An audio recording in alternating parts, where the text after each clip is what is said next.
ఇంకొకటి ఒక తమిళం నేర్చుకుంటా ఐరాసలో మాట్లాడతా ఆ ప్రాచీన భాష గొప్పదనాన్ని చాటి చెప్పాలి.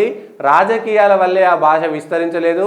ఇంకా నయం ఇడ్లీ దోశలను కూడా రాజకీయం చేయలేదు. నాకు ఉప్మా పొంగల్ అంటే ఇష్టం. వికసిత్ భారత లక్ష్య సాధనలో తమిళనాడు కీలకం. ఎన్డీఏ అంటే అన్ని పుష్పాల గుచ్చం అనేటువంటిది నిన్న మాట్లాడారు. ఎందుకో తెలియదు కానీ చాలా రోజుల నుంచి తమిళనాడు పైన ప్రత్యేకమైనటువంటి దృష్టి పెట్టి అక్కడికి ఉన్నటువంటి దాంట్లో మాట్లాడారు. తనకు ఉప్మా పొంగల్ ఇష్టమని తమిళం నేర్చుకుంటా అని చెప్పాడు. తమిళనాడులో తనకు 5 దశాబ్దాల అనుబంధం ఉందని, తమిళ భాష అంటే తనకు ఎంతో గౌరవం అని ప్రధాని మోడీ అన్నారు. తమిళ టీవీ ఛానల్కి ఇచ్చిన ఇంటర్వ్యూలో ఆయన మాట్లాడుతూ ఐక్యరాజ్య సమితిలో ఆ భాషలో ప్రసంగిస్తారని ప్రతిజ్ఞ చేశారు. ఇంతవరకు తమిళ భాషకు అన్యాయం జరిగిందంటూ ఆవేదన వ్యక్తం చేశారు. వేల సంవత్సరాల క్రితం చరిత్ర కలిగిన తమిళ భాష భారతదేశంలో ఉందన్న విషయాన్ని ప్రపంచానికి చెప్పలేకపోయాం, గర్వపడలేకపోయాం. ఈ ఘన వారసత్వాన్ని ప్రపంచమంతా చెప్పుకోవాలి. తమిళం దేశమంతటా విస్తరించలేకపోయిందని, ఈ భాషను రాజకీయం చేయడం వల్ల, ఇంకా నయం ఇడ్లీ దోశలు కూడా రాజకీయం చేయలేదని చమత్కరించారు.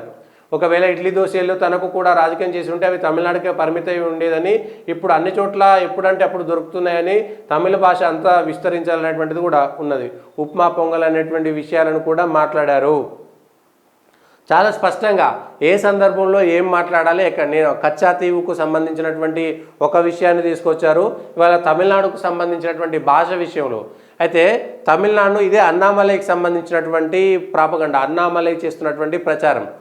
మీరు తమిళనాడులో భారతీయ జనతా పార్టీని, లేదంటే నార్త్కు సంబంధించినటువంటి పార్టీని, లేదంటే హిందీ భాష ప్రధానంగా ఉండేటువంటి పార్టీని భారతీయ జనతా పార్టీగా గుర్తిస్తున్నారంటే, తమిళనాడుకు సంబంధించినటువంటి అన్నామలై చాలా స్పష్టంగా చెప్పిండు.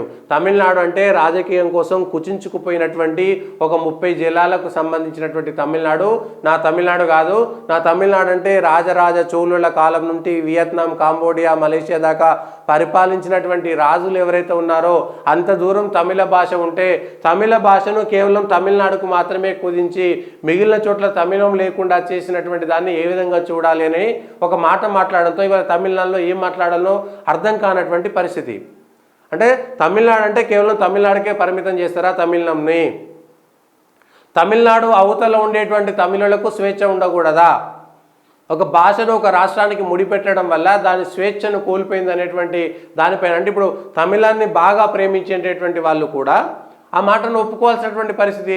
అవును, కేవలం తమిళనాడు అనేటువంటి రాష్ట్రాన్ని తీసుకొచ్చి రాజకీయానికి ముడిపెట్టి హిందీ వ్యతిరేక ఉద్యమం పేరుతోటి తమిళనాడును కేవలం హిందీ వ్యతిరేకంగా, లేదంటే ఒక సంకుచిత మనస్తత్వం ఉన్నటువంటి భాషగా మాత్రమే చిత్రీకరించే ప్రయత్నం చేశారు. కానీ విశాల దృక్పథంతో ఒకనాటి తమిళ రాజులు ప్రపంచంలో అనేక రాజ్యాలకు విస్తరించినటువంటి వాళ్ళను మనం మర్చిపోయామనేటువంటి విషయాన్ని గుర్తు చేస్తున్నప్పుడు తమిళనాడుకు సంబంధించినటువంటి ప్రజల్లో కొత్త ఆలోచన రేకెత్తించారు.